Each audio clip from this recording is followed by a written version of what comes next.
episode number 258 of the Wholesome Fertility Podcast. My guest today is Dr. Kela Smith.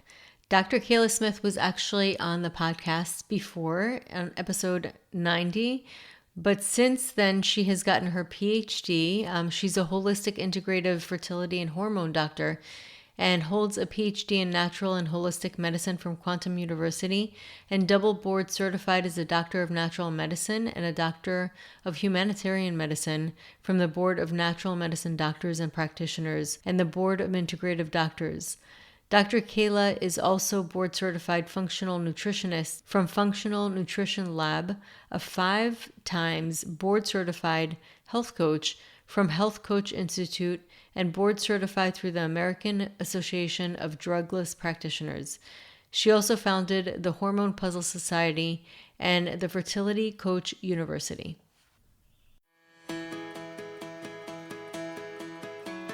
Welcome to the Wholesome Fertility Podcast.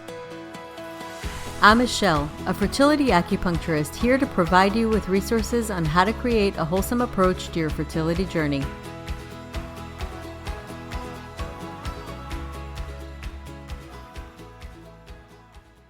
Welcome back to the podcast, Dr. Kela Smith. I love calling you doctor now with your PhD. It's so exciting. Thank you, Michelle. I'm excited to be here. So I had you on episode 9, but I'd love for you to talk about like your continuing education that you've progressed with since last coming on the podcast. Yeah, so I can't remember exactly where I was at in my educational journey, but I became a nutritionist about 3 years ago, a functional nutritionist. And then about a year and a half ago, I went back and got my PhD in natural medicine. And so now I've got a PhD and master's in natural medicine and kind of work through, all the holistic pieces that go along with that. So yeah, it's been so fun. And my education is through a school called Quantum University, and they teach a lot about quantum physics and energy work, which I know, Michelle, you are, with acupuncture, you know that world very well. So yeah, it's been really fun to kind of incorporate that into my own practice. Yeah. Awesome. I actually just started with Quantum U. Did I tell you? You did. I Yes, love it. it's so exciting. It's really interesting, fascinating. Quantum physics is like, it blows your mind, like Yeah. what they know about reality. Right. I know. It makes you question everything, like everything I've ever learned about the world. And when you start thinking about energy and how big that is, it really is mind blowing. It's so cool, though. Yeah. It truly is. And there's a series now on Netflix. I don't know if you heard about it. I forget what it was called. It's something apocalypse, but it's an archaeologist who is basically like completely questioning what we've all learned about man. And like a lot of the evidence shows that we've been around for way longer. And a lot of really like advanced civilizations have been around for like probably 25,000 years, over 5,000, so it's very interesting because a lot of what we've learned, there's a lot of data that shows that there's a lot more to the story. So it's fascinating, but that's how quantum physics is, and really our health. Like if you look at kind of our health and our potential for healing, it's way more than we thought. For sure. For sure. I love it. And I love too that I don't know if you've gotten to this point in the program, but it talks a lot about how our health really starts with that super mental. So our intuition, and then it goes into our mental, which is our thoughts, feelings, and emotions. And then that relates to our physical, where we've always been taught, especially in the Western world, that it's all physical. You need to treat the physical body, the physical symptoms, how can we treat that? But you think about through quantum physics, you're really treating that intuition piece. And as you believe that you can heal, then that's what's going to give you true healing. Yeah. It's so cool. Yeah, it's incredible. It really is incredible. And then also looking at health, focusing on health more than responding to disease. That's a whole other perspective. And you could see, a lot of times it's all about the symptom and they worry about the symptom, but it's about really focusing our attention on our health potential, which is incredible. Yes, I love it. So cool. So I wanted to talk to you about functional labs, because I know that you're starting to test the people that you're working with, your clients, and the importance of doing functional labs just generally, and then we'll go into the detailed specific ones? Sure, sure. So I actually started doing functional labs about 3 years ago, and I've added some to my repertoire as of today. But I just love to look functionally at the body, as I'm sure you can relate. And this is going to be different than traditional blood work because blood work is just going to show us a snapshot in time of what's happening right when things are tested. It doesn't show fluctuations. It doesn't show how the body's actually using what's being tested, whether that's hormones, whether that's minerals, what it's being tested. It also doesn't show how these things are being detoxed and excreted. And especially when you look at hormones, that's the other side of things. If you're recirculating your hormones and they're not detoxing appropriately, or maybe Mm, you don't have the methyl groups that you need to methylate and then to detox appropriately, then you're going to have a lot of symptoms of hormone imbalance, of infertility, of terrible periods, painful, heavy, even skin things, acne and psoriasis, and all the things that come with that. So, looking deep and looking functionally starts to allow us to see the root cause of things, of why this is happening in the first place. And then we treat in that way. And then we also treat as you as an individual. Instead of giving you a cookie cutter protocol, we can say, this right. is what you specifically need, and then go from there. So that's a little about functional labs and why I love them. Yeah, absolutely. And I think it just gives you a lot more clarity. Even for me, when I see patients in person, I can look at them through the lens of Chinese medicine and understand, just based on questioning and also pulse diagnosis and tongue diagnosis, you still don't get the same clarity as sometimes if I do a Dutch test and I'll really see specifically what's going on a very refined amount detail, because you don't get that kind of refined detail from labs, as you mentioned, like just Western medicine. Like if you go to the doctor, they'll look at a general one, but throughout the day, how do your hormones fluctuate?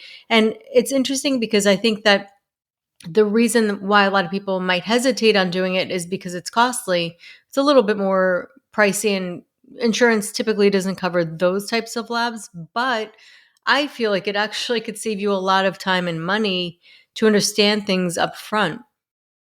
100%. And, that's why I like to do that. And I can't tell you how many times I have people come to me and they have unexplained infertility. They've run all the tests through their Western doctor. And then we run functional tests. I find things that those tests have missed. And then we treat that and then they're pregnant. And so like you said, it can save you a lot of time and money in the future, just knowing, okay, this is what we think is wrong and this is what we need to do to fix it. Absolutely. So let's run by some functional labs that you do that you specifically love to work with and why it's important, how it works, so the listeners can hear about it. Sure. So the first one I like to do is the Dutch test. And I say Dutch. I like to run the dried urine test through Meridian Valley Labs. I feel like they give more parameters, more data Oh, so points. that's a different lab. Company. So Dutch is actually a trademarked name that Hmm. stands for Dried Urine Test Comprehensive Hormones. And Hmm. that was created by a precision analytical lab. But they were actually the second company to create a dried urine test. The first was Meridian Valley Labs, who Hmm. was the first one to bring this technology to the market, and they created their dried urine test. And so I like to use that one because one, they were the first. One, I feel like they have the best technology. They're cheaper and easier to read. So, and more parameters. So that's the Hmm. first one I like to run. And again, it's looking at hormones through a different lens. It's looking functionally and saying, what are your levels? How are they methylating? How are they detoxing? How are they excreting? So, and Hmm. I really like to look at and this is what this test will show is your estrogens, all three estrogens, Hmm. your progesterone, which is a super important one for fertility, as we all know, your androgens, your stress hormones, which are your glucocorticoids. That's another piece I think a lot of Western doctors will miss. I find so many people that are struggling with infertility have adrenal fatigue. And this test will Hmm. show us Yes. that we can treat that adrenal fatigue and get those up, where your body's not in fight or flight. And then that'll cause, your body feels safe. So you get pregnant. Yes. 100%. And it's pretty much the same model. Like it really tests for the same things as Dutch, pretty much. Oh, yeah, it has more parameters. That test does thyroid T4 and T3. Oh, wow. There is some organic acids on there that I don't think Dutch has. Hmm. What else? I feel like there's something else that I'm missing. But yes, it's a more comprehensive test than Dutch. It has more parameters and it's cheaper and Oh, easier to read. amazing. Oh, wow. That's, I mean, it's all pluses. Wow. That's incredible. Right? Yep. And so it's interesting because we talk about unexplained infertility, kind of that term that's thrown around a lot. And as you see, when you get into a more detailed type of testing, everything is explained. Like it's just not found. It's almost like undiscovered infertility. That's what I want to call Right. it.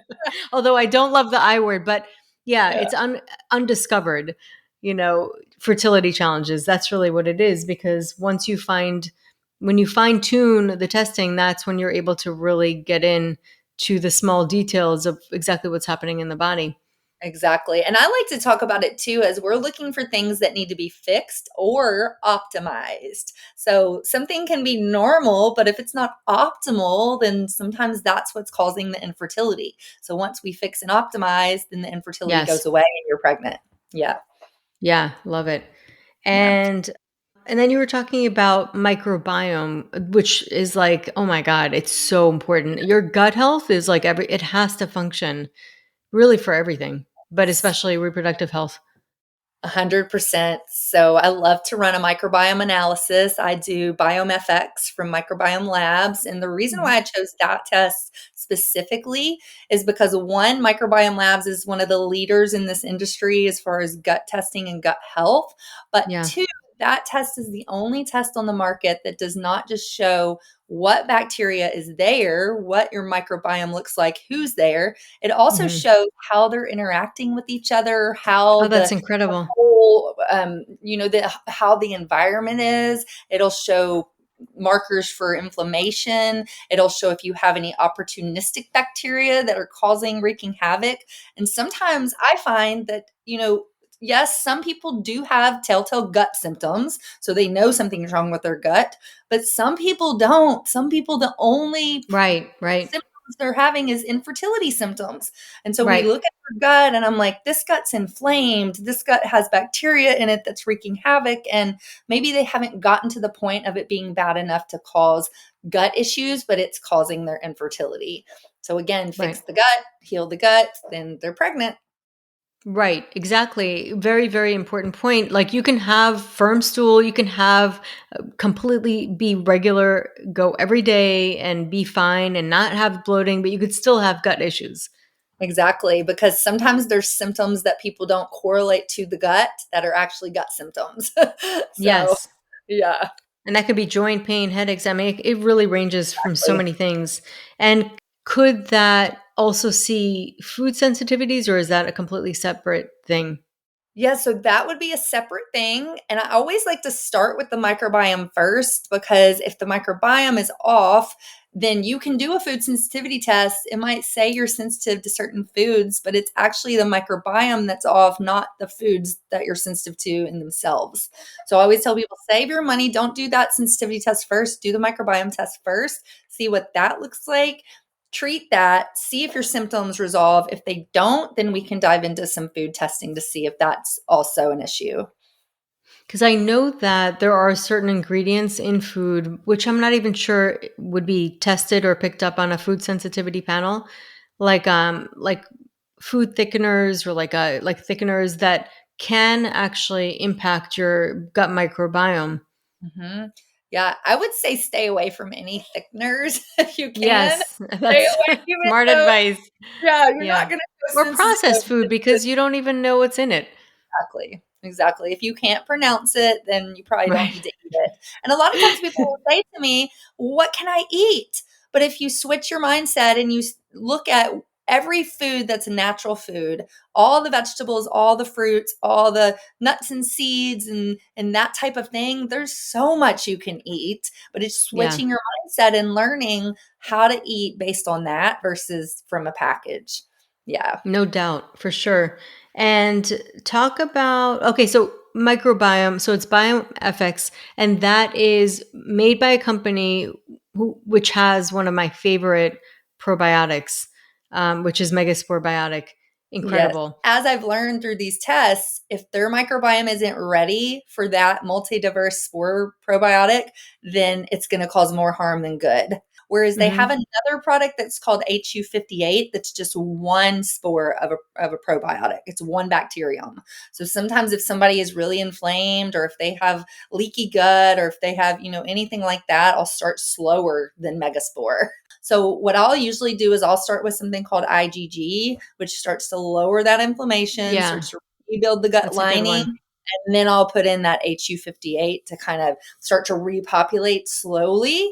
I'll do Hmm. that for 2 to 3 weeks, and then I'll add Megaspore if I feel like they're handling HU58. Yeah. Yeah. So, and that I think is a good point too of why it's important to work with a practitioner if that fits your budget, because they can tailor this to what you need instead of you just going out and buying, Megaspore because you heard it here. You want to make sure it's Yeah, exactly what you need. Yeah. for sure. And I think you do need a practitioner actually for that specific supplement, unless they sell it on Amazon, but I don't trust Amazon. Nope, I don't think so. I think you have to get it from prescription, if you will. Yeah. Yeah, for sure. Yeah. And are there other things besides like the inflammation, the gut microbiome, like imbalance that you have seen with Biome FX? Yeah, so it'll show what short chain fatty acids you have. And so that is bacterium that are needed to metabolize either protein or carbs. So we'll look at that. It'll also show if you have certain bacteria to metabolize things like milk products, or Hmm. if you have high histamine, how Hmm. your estrogen is being recirculated through your body. Do you have a strobolome, which is a bacterium that breaks down your estrogen in the gut so it's filtered out through stool? So it kind of shows us all of these things, how your body's metabolizing certain vitamins. Do you have the bacterium you need for that process? It'll show me that. So it shows so much. I mean, I just get so excited when I see a test result and I'm like, oh, this is, we need to fix and optimize this and that. And so, yeah, it shows a lot. That's awesome. And do you typically run that twice? Like, so you start out and then add a protocol and then come back and retest? You can. I recommend everybody retest at least once a year, maybe every 2 years. They are Hmm. expensive. So I also say watch your symptoms. Symptom Hmm. reduction is the best sign that things are working the way that we want them to. So if your symptoms are going away or minimizing, obviously if you get pregnant, that's a big symptom that's gone in fertility. But if you can test, if it fits your budget, at least once a year, maybe twice a year. But yeah, symptoms are the main thing I'll look at to see if things are working. Yeah, for sure. And I'll tell you one thing I've noticed is that people can have almost they become desensitized to their symptom. Mhm. And typically I'll take them off certain foods that seem to cause issues or based on like questions. But then they feel like they're fine until they come off like things like gluten, for example, which I find I don't know if it's the glyphosate or what, but I find that a lot of people are sensitive to it, even people who didn't think they were. They just come off it for a little bit. And then when they have their cheat day, they're like, oh my God, I felt such a difference. It Uh, impacted also the way my stool looks, everything. Like I really felt so tired. And I never realized like you become desensitized to your symptoms if you've had them for so long. So yeah, I find that if you have them on a protocol, then they realize like if they go back to what they were doing before, they feel the difference. 100%. Yeah. And I recommend 90% of the population is sensitive to gluten, whether it's the glyphosate or whether it's the actual wheat grain. I recommend Mhm. everybody steer clear of gluten if I feel possible. the same way.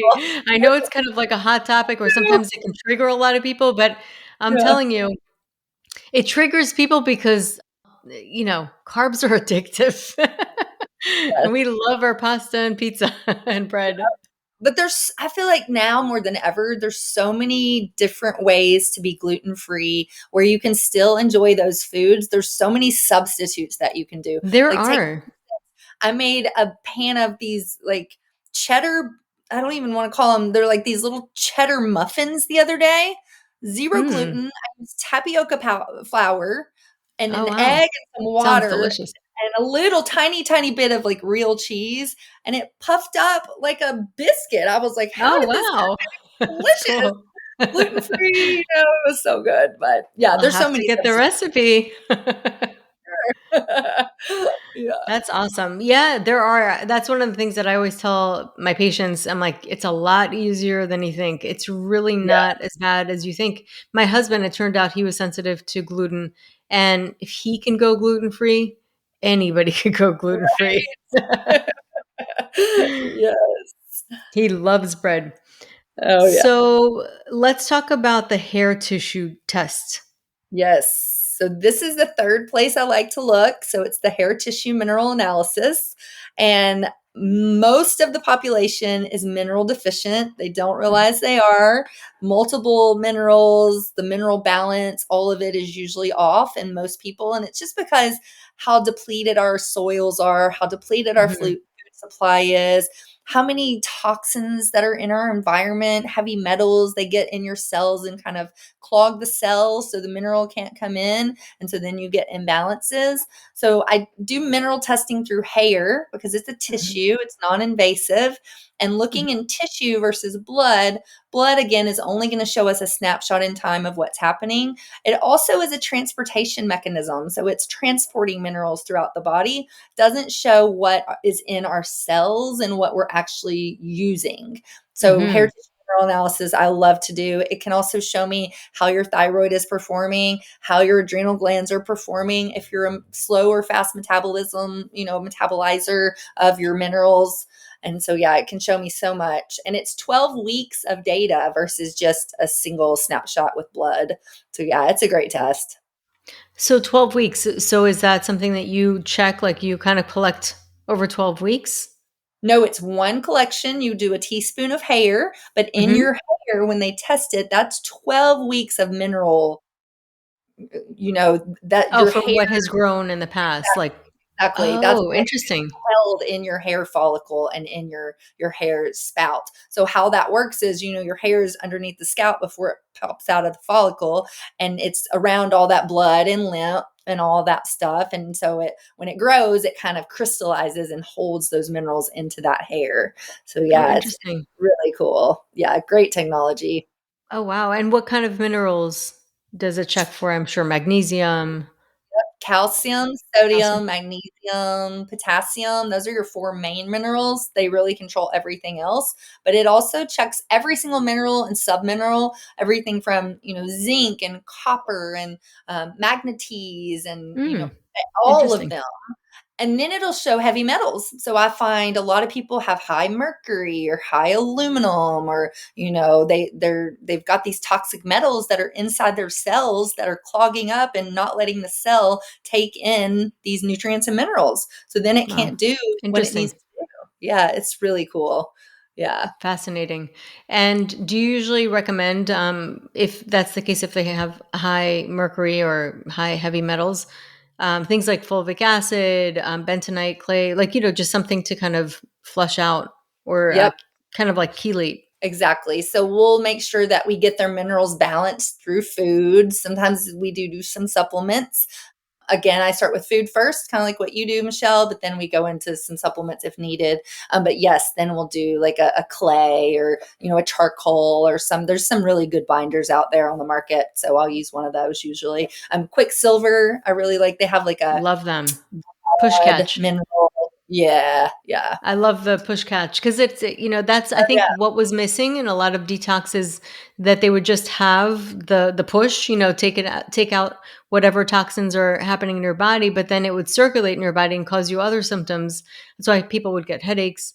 But then they have the catch, which is the powder, the charcoal, the bentonite clay, and like just a combination of certain elements that bind and Mhm. help remove it. I love it. I love them. They're a great supplement company. Yes. So that's great. So I mean, these are really fascinating. I've done the Dutch and the microbiome with a different company, but never hair tissue. And that's just such great information. For sure, for sure. And I feel like those three tests really complement each other because sometimes they'll correlate what we see on one test on another test. So then we know without a shadow of a doubt, this is what is going on. So then let's Hmm. work to treat that versus, one test obviously is good, but then if you can have multiple ones saying the same thing, then it just confirms even more like this is the problem. Let's fix this. Yes. It's like looking at it from every angle. Yes, exactly. Awesome. Yeah. So that's awesome. So if people want to work with you, what offerings do you have available? Yeah, so I run all of these tests worldwide. They come in at-home testing kits. We ship them right to your front door all over the world. And so we have packages where you can just do some testing. We have packages that are also one-on-one coaching where we work with the testing, but then also kind of guide you through the protocol. It's more of an intensive. And then, I have many other options, books and my podcast, and lots of ways to just learn a lot about fertility, hormones, and overall health. So yeah, lots of stuff. And you can find all of that at my website, coachkela.com. Kela's Kela. I'm also on Instagram, Kela_health coach, and Hormone Puzzle Method, Kela Health Coach on Facebook. And my podcast is the Hormone Puzzle Podcast. And then one other thing, Michelle, really fast. I also have my educational portion of my platform. It's called the Hormone Puzzle Society Educational Institute, where we train other practitioners how to add or become a fertility coach. Awesome, Kela. Well, as always, love talking to you and love having you back on the podcast. And of course, I could talk to you forever. but thank you so much for sharing such great insight. Because a lot of people that are currently going through unexplained infertility or really any kind of fertility challenges, but especially when they don't feel like they're getting an explanation, I think this can be such a game changer. So thank you so much for coming on today. Thank you. So that concludes today's episode. You can find all of the links mentioned on the episode notes. If you're enjoying these episodes, please take a moment to share and leave a review. Reviews mean everything to podcasters, and I really enjoy hearing from my listeners. You can also find me on my website at www.thewholesomelotus.com or email me at info@thewholesomelotus.com. I love hearing from my listeners. If you're interested and want updates as well as a free ebook on my top 10 fertility boosting habits, you can visit my fertility page on www.thewholesomelotus.com. I thank you so much for listening in and hope that you have a beautiful day.